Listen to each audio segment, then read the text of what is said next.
You know that phone in your hand? Or the device you're watching this on right now? Well, the story of how it works, what powers it, starts with something, well, kind of weird.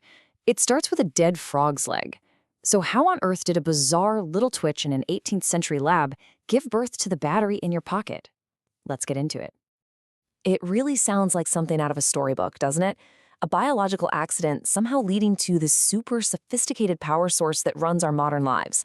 But believe it or not, the connection is absolutely real, and it all kicked off with a shocking discovery that sparked one of the biggest scientific debates of its time. All right, so our story begins in Italy. We're going to meet a scientist named Luigi Galvani and his big, powerful new idea.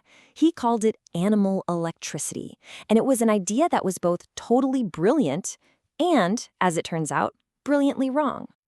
Okay, picture this. It's 1780. Luigi Galvani is at his lab. He discovers that when he touches a dissected frog's leg with two different kinds of metal, like, say, a copper hook and an iron scalpel, the leg twitches and convulses like it's still alive. It takes him a decade, but he finally publishes his work, and the scientific world just goes nuts. But all the way across Italy, another scientist, Alessandro Volta, reads this and he's just not buying it. Something doesn't feel right. So Galvani's conclusion was pretty radical for the time. He was completely convinced he'd found a new type of power, some kind of electrical fluid that was generated by life itself.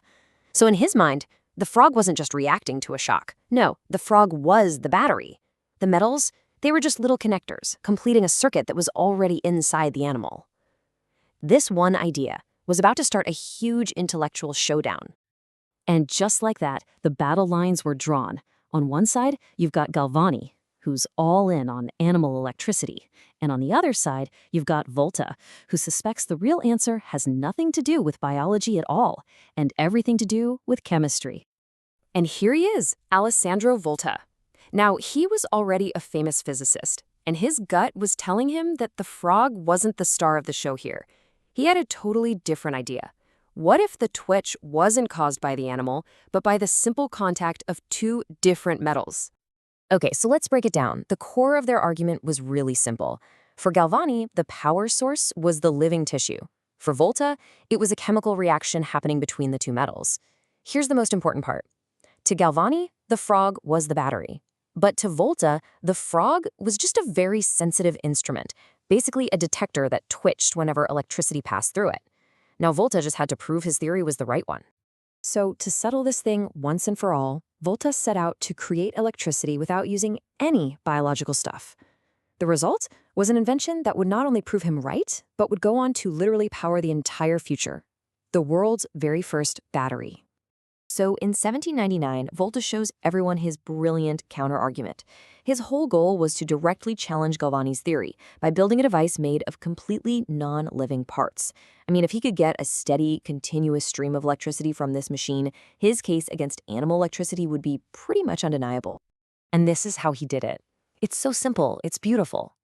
Just think of it like a power sandwich or a layer cake. He started with a little disc of zinc. Then he put a piece of cardboard soaked in salt water on top of it. That's the electrolyte, which lets the electric charge flow. Then a disc of copper. And he just kept going. Zinc, wet cardboard, copper. Zinc, wet cardboard, copper, over and over again. And the more layers he stacked, the stronger the electricity got. And with that simple stack of metal and cardboard, Volta created the first ever continuous, reliable source of electric current. In one fell swoop, he proved electricity could be made chemically, and he totally debunked Galvani's theory. But this incredible invention, it wasn't the end of the story. No, it was the beginning of a whole new field of science. Volta's pile was a sensation. I mean, for the first time ever, scientists had a steady supply of electricity they could actually experiment with. But it took another brilliant mind, a guy named Michael Faraday, to take this new power source and build the formal science of electrochemistry around it. Michael Faraday, who started as a bookbinder's apprentice with almost no formal schooling, was the one who painstakingly proved that all the different kinds of electricity, from a static shock to Volta's battery, even to the twitch in a frog's leg, were all fundamentally the same thing. He actually gave us the language we use today, popularizing words like anode and cathode. He basically built the entire house of electrochemistry on the foundation that Volta had laid.